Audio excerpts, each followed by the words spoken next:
আসসালামু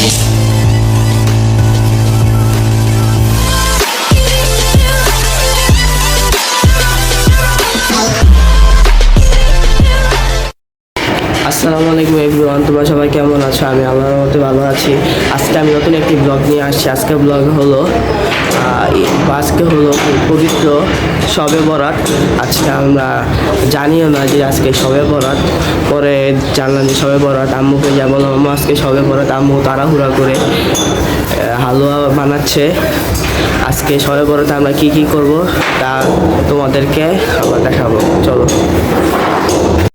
গাইস, আমরা হাজারীবাগে রুটি কিনতে গেছিলাম। সেই ভাই রুটির বেশি দাম চাইতেছিল, তাই এই দোকানে রুটির দাম বেশি চাচ্ছিল।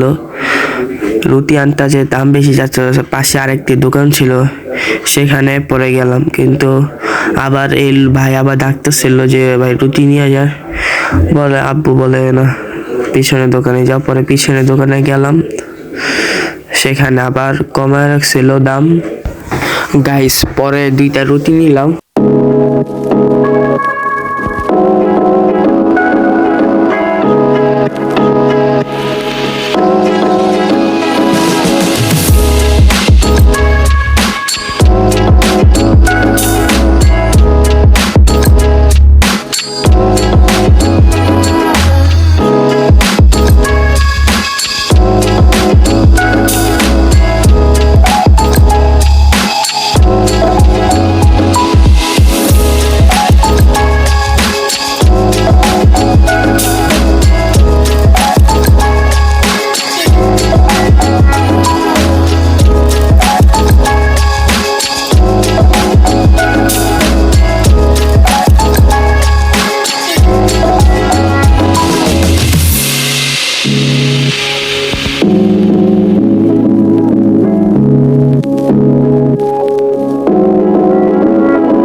গাইস, এখন আমরা আমাদের দাদির বাসায় যাব।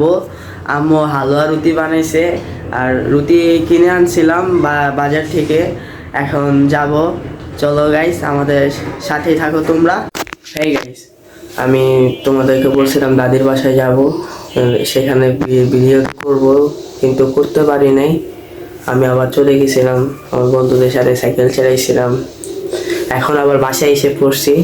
এখন আম্মু কি কি রান্না করছে, ঈদে শবে বরাতের জন্য আম্মু কি কি বানাইছে, আমি তা তোমাদেরকে দেখাবো, চলো দেখাই। এইটা বাজার থেকে কিনে আনছি, আরেকটা কিনে আনছিলাম, ওটা শেষ। তারপর এই যে হালুয়া অর্ধেক শেষ হয়ে গেছে, সুজির হালুয়া। আর এটা বুটের হালুয়া গেছে।